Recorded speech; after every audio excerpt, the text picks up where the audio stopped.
Olá pessoal, tudo bem? Meu nome é Samuel Dalelaste, sou médico e esse é o nosso espaço aqui no YouTube para discutirmos temas relacionados à saúde, bem-estar e qualidade de vida. Bom, hoje começa aqui uma série de vídeos, que eu não sei quantos serão, mas vão ser alguns, onde o nosso tema será um pouquinho picante. Vamos falar sobre amor e sexo.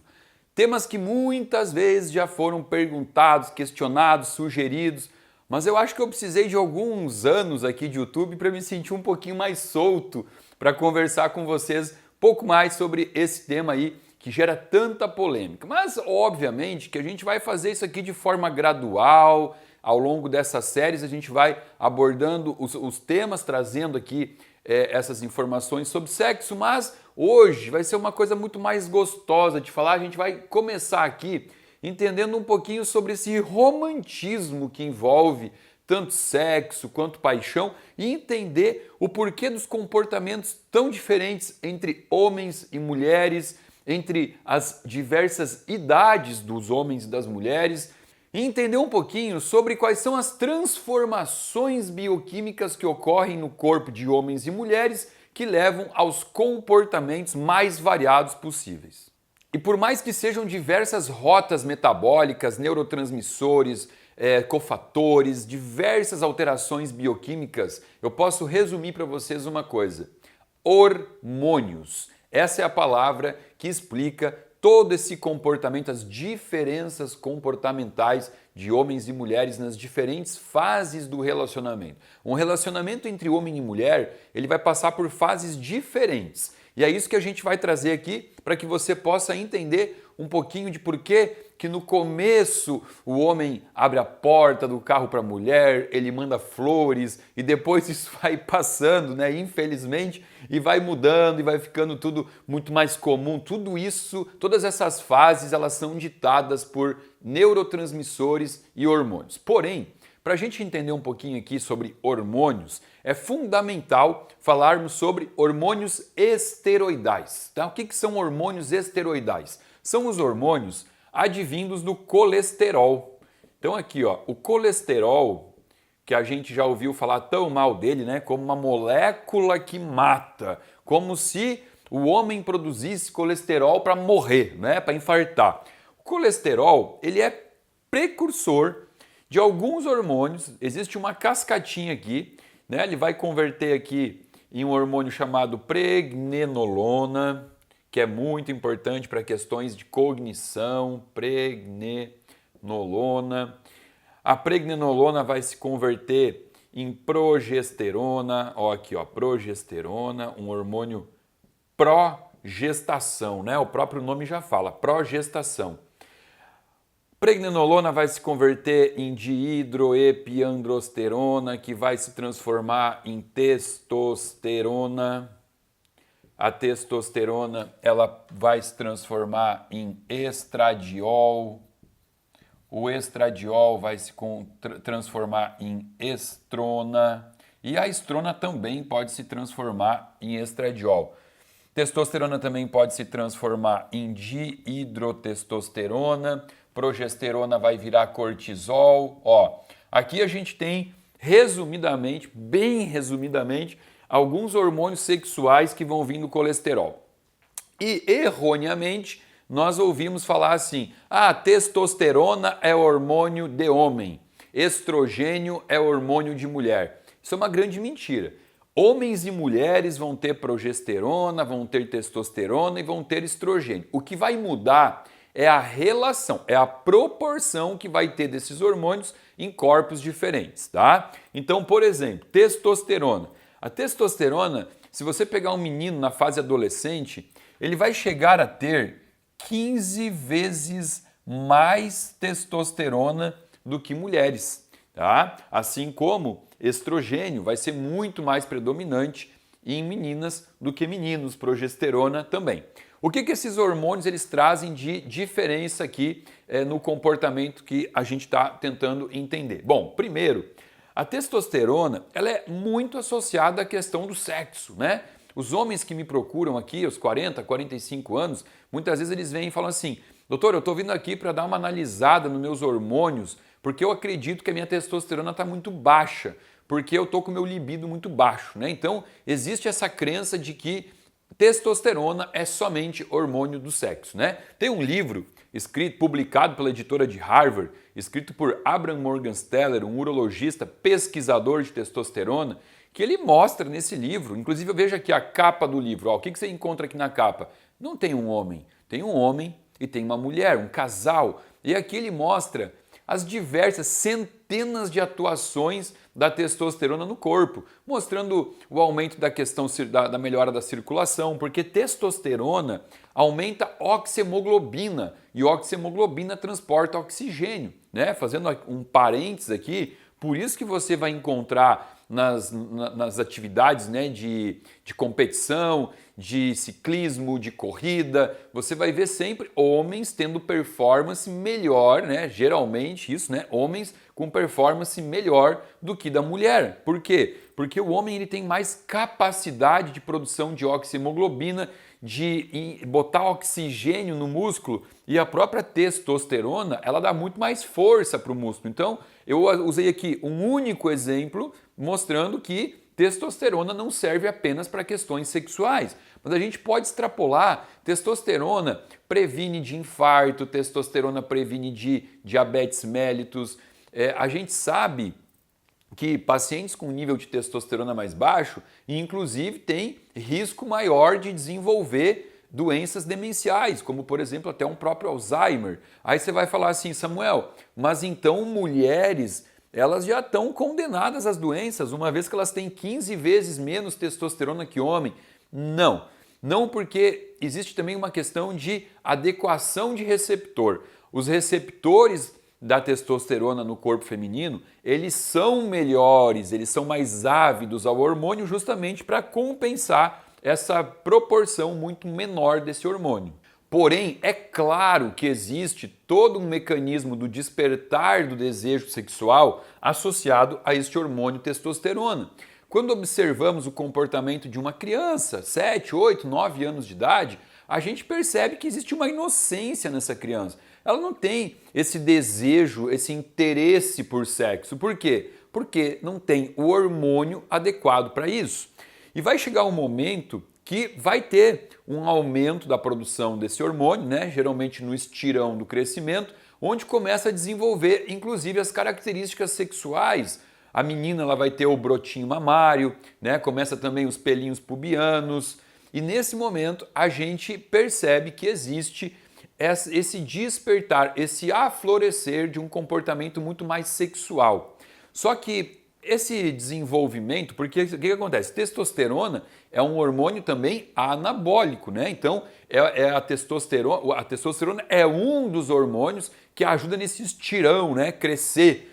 O que a gente vai perceber? Que algumas crianças, alguns meninos, por exemplo, eles vão ter esse estirão, vão ter esse despertar assim, né, de desenvolvimento muscular, e junto com isso vai vir um pouco mais dessa malícia, dessa maldade. Maldade não, nada de maldade. Malícia, né? Essa coisa mais do despertar do sexo. E outros não. Por quê? Porque não é só a testosterona que é responsável por isso. Existe um hormônio chamado de GH, que é o hormônio do crescimento, que participa ativamente aqui. E o que a gente vai perceber? Não tem aquele menino que a gente conhece, parente nosso, que ele deu aquela esticada, mas os pais dele falam assim, mas assim, ó, cresceu, mas ainda está muito crianção, né? O famoso crianção. O que o pai está dizendo? Está dizendo que ele cresceu, mas ele ainda não tem essa malícia, né? Por quê? Porque o que predominou no crescimento desse menino foi justamente o hormônio GH. Talvez o nível de testosterona dele não esteja tão elevado a ponto de dar esse start para esse despertar sexual. Outro detalhe importante de entender aqui é que todo esse ciclo aqui esteroidal, ele prevalece à noite, né? A produção dos hormônios esteroides, ela é principalmente noturna. Por isso que homens, eles geralmente, né, até uma certa idade, quando a testosterona é mais alta, eles acordam com aquela famosa ereção matinal, né? Acorda com o membro ereto, porque à noite foi quando deu aquele despertar absurdo de produção de hormônio, de manhã é o pico mais alto e pode acontecer isso, né? Tanto que isso, para alguns autores, para alguns médicos, urologistas, utilizam isso até como um dos sinais para saber quando existe uma pausa, né, uma queda da produção de testosterona. O médico pergunta no consultório para o paciente: o senhor ainda acorda com ereção matinal? Se o paciente fala que sim, com certeza ele tem aí um nível satisfatório da produção da testosterona. Mas, ao longo do dia, existe uma produção pulsátil, né? A testosterona, ela vai ter a maior produção dela aqui à noite, aí vai cair e ao longo do dia vai ter alguns pulsos. E esses pulsos, eles também são associados a estímulos, né? Quando o homem ele tem uma visão, por exemplo, vamos lá, ele assistiu um vídeo erótico. O que vai acontecer? Vai ter, obviamente, um pulso de produção de testosterona. Ou ele se deparou com uma amiga dele do passado, né? Que ele teve lá um affair, teve algumas lembranças, eram algumas lembranças na mente dele. Opa, vai ter outro pulso. Por que eu estou aqui falando homem, homem, homem, né? Isso para mulher também acontece, mas como a gente sabe que é muito menor a produção de testosterona, quando eu falar do hormônio testosterona, eu vou me referir aos homens por conta dessa diferença, né, que é muito mais gritante, muito mais predominante no corpo masculino. Inclusive, já que eu dei esse exemplo, né, de ter encontrado uma pessoa e que isso fez com que aumentasse o nível de testosterona, existe já e está provado cientificamente a terapia Gestalt, né, uma forma de terapia que eu acho que é assim que escreve, gente. Acho que é assim que escreve. Que considera as isoformas, né? Então já está provado por ciência que algumas formas do parceiro ou da parceira, eles vão atuar na produção da testosterona, né? Aquela coisa assim, sabe? Muitas vezes você encontra casais que a gente olha e num primeiro momento julga, né? Uma coisa muito típica do ser humano é o julgamento, né? Então a gente olha e fala assim, mas meu Deus, como é que esse casal tá junto? Eles são tão diferentes, né? No nosso julgamento, eles são diferentes. Mas, o que aconteceu? As isoformas que aquela pessoa ela procura, que existe até uma herdabilidade genética para isso, né? Já está provado a herdabilidade genética para as isoformas, ou seja, tem aquela pessoa que ela gosta, ela se atrai, ela tem um olhar de atração maior, baseado no tamanho da boca, na separação dos olhos, na altura da pessoa, na composição corporal. Tem, sei lá, mulheres que vão preferir um homem mais magrão, tem outras mulheres que vão se atrair muito mais por um homem um pouquinho acima do peso, mais fofinho. E aí a gente olha às vezes, né, e fala assim, nossa, mas que casal diferente, né? Por quê? Para o nosso julgamento, aquilo ali está um pouco estranho, porque eles são muito diferentes. Mas para essa questão das formas, né, da terapia Gestalt, aquela atração ela encontrou um ponto de equilíbrio que ativou uma maior produção hormonal e fez com que houvesse aí uma aproximação, uma paixão, né, um desejo muito maior. E, inclusive, nesse momento, a gente às vezes comete um grande erro de usar aquela expressão assim, ó. A gente fala, ai meu Deus, o amor é cego, né? Isso está errado, viu, gente? O certo é a gente falar então assim, ó, a paixão é cega, porque não foi o amor que aproximou essas pessoas tão distantes, foi a paixão, tá? Porque num primeiro momento, o que acontece de alteração hormonal no corpo, ele é sempre voltado para um despertar da paixão. Paixão não tem nada a ver com amor. Tá? O ideal, obviamente, é quando as coisas andem juntas, né? Todos os sentimentos que vão envolver esse nosso momento, ele tem que estar associado. Mas assim, é importante entender que eles são distintos, né? Por exemplo, assim, amor, paixão e sexo são coisas completamente diferentes. Tanto é que nesse aumento de testosterona que a gente está falando aqui, é muito comum que para o homem o sexo ele seja algo completamente diferente do amor. O homem ele consegue enxergar o amor e o sexo com coisas bem distintas. Porém, o sexo fica muito mais gostoso quando ele está associado ao amor. Mas a mulher, ela já tem uma dificuldade muito maior de separar amor e sexo. Tanto que a mulher, ela não faz sexo sem amor. Ela tem que ter um envolvimento. Para ela é muito importante esse envolvimento afetivo, enquanto que para o homem já não tem tanto esse apelo. E existe essa diferença não só na espécie humana, a gente encontra isso inclusive em animais, né? O nosso comportamento em relação a amor, sexo, namoro, paixão é muito comparável e compatível com o de outros animais. Por quê? Porque essa relação hormonal ela não é exclusivamente humana. E em relação a essas diferenças que a gente está abordando aqui, vamos falar um pouquinho sobre paixão, porque a paixão ela é muito compreendida pela ciência, tá? E existe um pesquisador, ele ganhou o prêmio Nobel aqui, ó, não sei falar o nome dele, Francis Crick, acho que é assim que fala. Pesquisador, né? Aqui a gente tem aqui, ó, American Heart Association e American Natural Institute, que estudaram muito a fundo as alterações e o que envolve as questões associadas à paixão. Paixão, ela desperta mais ou menos 100 bilhões de neurônios, ou seja, o mecanismo do sistema nervoso central ativado durante um momento de paixão envolve 100 bilhões de neurônios e são mais de 60 neuropeptídeos que vão atuar nessas sinapses, nessas combinações que vão culminar no aumento da paixão. Tá? A principal substância que está aqui envolvida nos estudos em relação à paixão chama-se feniletilamina.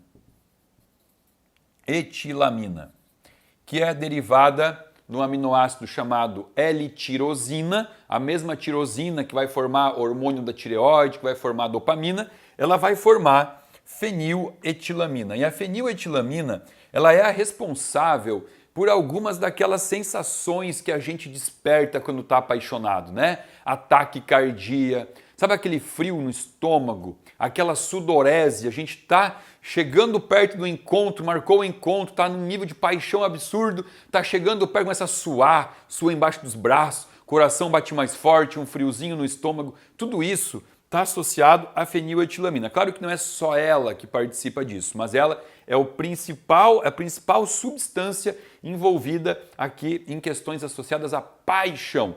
A feniletilamina, que também é encontrada no cacau, né? Eu já fiz um vídeo aqui sobre cacau e falei que tem muita feniletilamina.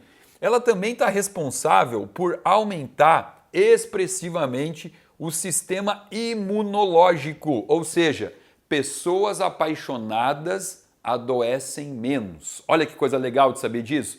Inclusive o sistema imunológico aqui, que vai aumentar muito quando você tem altos níveis de feniletilamina, também ele pode ser ativado por mais uma coisa muito comum, né, em casais apaixonados. O que casal apaixonado faz? Beija demais. O beijo, olha que louco isso aqui, ó. Quando a gente troca beijo, a gente está trocando proteínas salivares, né? E o nosso próprio sistema imunológico, identificando que a gente está recebendo na região da cavidade oral proteínas estranhas, ele fica com medo disso e ativa mais sistema imunológico. Então, está provado, pessoas apaixonadas e que beijam bastante têm mais sistema imunológico ativo. Agora, um ponto importante aqui da gente discutir é em relação a uma palavra muito usada hoje. Aqui é o seguinte, ó, gente, aqui só faltou aqui American Natural Health Institute, tá? A sigla ficou errada. American Heart Association, American Natural Health Institute. Então, quem quiser buscar artigo sobre isso, tem bastante artigo publicado por essas instituições aqui, tá? Quando a gente fala sobre paixão e a gente fala sobre feniletilamina, eu posso fazer um gráfico. E isso aqui é bem interessante a gente entender, tá? O gráfico de tempo, aqui embaixo então é o tempo, e aqui é o gráfico da feniletilamina, tá? É muito diferente a produção de feniletilamina em homens e mulheres. Por quê? Porque a testosterona, de certa forma, ela bloqueia a síntese de feniletilamina. Então, mulheres, sei lá, Tinder, se encontraram no Tinder, descobriu que lá existe o homem dos seus sonhos. Então esse casal marcou um encontro, se encontrou, tinha toda aquela expectativa gerada e esse encontro atendeu as expectativas. O que vai acontecer? A mulher ela vai começar a aumentar a sua produção de feniletilamina e ela vai atingir níveis elevadíssimos de feniletilamina 7 semanas. Não, perdão, 7 dias. Em 7 dias já temos aqui altos níveis de feniletilamina. Enquanto que o homem, ele vai demorar muito mais para chegar nesse mesmo nível aqui que a mulher. Então esse encontro do gráfico aqui, ele vai demorar mais ou menos 3 meses. Olha que sacanagem isso aqui, né? A mulher está lá apaixonada e o homem ele ainda está evoluindo para a paixão. E esse gráfico vai se encontrar, claro, isso é uma média, pessoal, isso aqui é uma média, os estudos mostram essa média. Assim como esses estudos também mostram uma média do tempo para acabar essa paixão. Mais ou menos 12 a 13 meses a paixão ela termina e aí o que sobra, e esperamos que o que sobre, seja aquele amor incondicional que já estava sendo plantado desde esse encontro, né? Olha que coisa mais linda e romântica, eu adoro falar sobre esse tema justamente por isso, né? Porque existe toda uma bioquímica que envolve essas sensações que a gente nem está parando para pensar. A gente está vivendo, está deixando fluir, está curtindo o momento, mas enquanto isso, é o teu corpo lá que está produzindo hormônios, neuropeptídeos, bilhões de neurônios no teu cérebro, produzindo substâncias, sinapses, para que você viva isso numa intensidade gostosa, maravilhosa, e depois desses 12, 13 meses, o que vai sobrar ali então é a parceria, é o amor, é aquele casal que a gente olha, percebe que algumas coisas mudaram, mas ainda existe algo muito forte que une eles. Voltando aqui um pouquinho, porque eu já estou inspirado, já estou apaixonado aqui fazendo esse vídeo para vocês, vamos trazer mais um aspecto importante, que na verdade era o que eu ia falar antes, né? Eu falei, ó, uma palavra que é de estudo aqui, é muito usada hoje em dia, que é a questão do virtual, né? Hoje as pessoas falam assim, sexo virtual, e criticam muito o sexo virtual. E sabe que depende da maneira que eu estou enxergando essa palavra. Porque o sexo, ele é muito associado à virtualidade, sim. Mas não essa coisa da distância, né? Não o virtual da distância. Pessoas que moram longe e que então têm essa prática do sexo virtual. Não. É que, na verdade, para nós, seres humanos, e principalmente para homens, existe uma tendência muito grande a imaginar. A imaginação, ela antecede o ato. Isso é muito comum, principalmente para homens, tá? Que é aquela coisa do imaginar. Conhecer uma pessoa, se atraiu por ela, pode estar morrendo de paixão, ok, né? E ainda não existiu aquele ato sexual. Ficar planejando aquilo, ficar mentalizando, virtualizando aquilo na mente, aumenta os níveis de testosterona e faz com que no dia do ato sexual, quando contemplar este ato sexual, seja muito mais gostoso, desde que a pessoa tenha a capacidade de também controlar a ansiedade, porque essa coisa do imaginar demais, muitas vezes também pode ser responsável por algo que a gente chama de ejaculação precoce, né? Depositou muita ansiedade nisso, muita expectativa, chega lá, passa um pouquinho de vergonha porque termina muito rápido, pode deixar a parceira a desejar, mas a gente sabe que isso aqui é o que faz toda a diferença na qualidade do sexo e do orgasmo, é o imaginar. Então, para homens, essa questão do virtualizar está muito associado também ao visual, tá? Muito mais do que para as mulheres. Por isso que homem, muitas vezes, Ele leva para casa um presentinho lá, uma roupinha, uma fantasia, né? Compra uma fantasia erótica, compra alguma coisa que ele goste, quer que a sua parceira vista, porque quando ele olha aquilo, ele já bota o visual e ele começa a imaginar toda uma historinha e aquilo aumenta muito mais a potência sexual, o prazer, o orgasmo, tudo isso. Mas olha só, isso não é só para homens. No homem é muito mais intenso, mas para a mulher também isso é importante. Então, homens que estão assistindo esse vídeo, lembra disso, tá? O visual é extremamente importante. Agora, o que a gente sabe em relação a isso?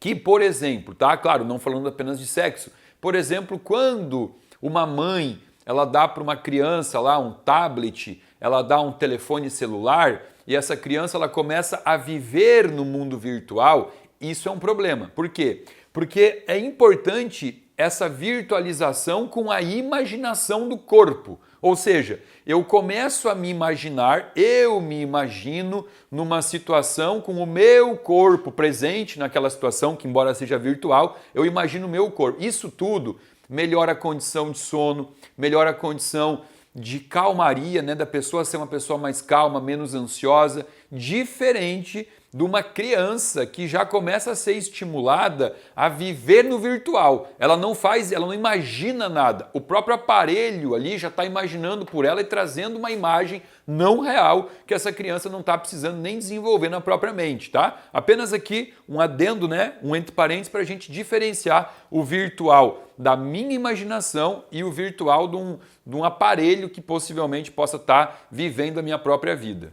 E para que isso aqui possa virar uma série, eu não vou fazer vídeos longos não, o Fernando já me fez sinal aqui, a gente já passou de meia hora, já deu para trazer um pouquinho do gostinho para vocês e é claro, assim, ó, uma coisa muito importante que vale a pena a gente falar aqui antes de finalizar o vídeo, quando eu trago aqui uma situação falando sobre a bioquímica, de como funciona os corpos e as atitudes e o comportamento, a gente tem que entender que isso é o normal, assim, o que quer dizer? Não, normal não, é o comum, é o mais comum. O comum é que tudo isso aconteça desse jeito, mas é óbvio que você vai encontrar situações onde o homem e a mulher se apaixonam juntos, né? Talvez aqueles 3 meses não demore tanto para o homem, né? A gente vai encontrar aqui casais onde a mulher é muito mais apaixonada que o homem, ou vice-versa, o homem mais do que a mulher. A gente também vai encontrar aqui uma questão fisiológica que ela tem que ser considerada, porque existem, obviamente, relacionamentos entre o mesmo sexo, né? Mulheres casadas com mulheres, homens casados com homens, e aí existe talvez até uma similaridade em tudo isso, né? Olha que coisa legal aqui, né? Quando o gráfico ele vai acontecer junto, né? Aqui a gente mostrou essa diferença da feniletilamina, né? Quando a gente tiver, então, casais que se aproximam e eles são do mesmo sexo, a gente vai encontrar aqui, ó, vão andar extremamente juntos, né? Então, tudo isso é uma média, é um aspecto do que é comum, mas eu gosto de deixar claro que sempre haverão exceções e a gente tem que considerar isso como algo também dentro de um padrão de normalidade. Pessoal, eu espero que você tenha gostado desse vídeo. Se gostou, compartilha com os amigos, com a família. Se você ainda não está inscrito no meu canal, convido você a se inscrever, acionar o sininho para receber toda segunda, quarta e sexta-feira um alerta aí de um vídeo novo sobre saúde para você. Abaixo desse vídeo tem um link que você pode acessar, se inscrever num grupo VIP de pessoas que recebe conteúdo gratuito e exclusivo aqui do meu canal todas as semanas. Fica aqui o meu muito obrigado.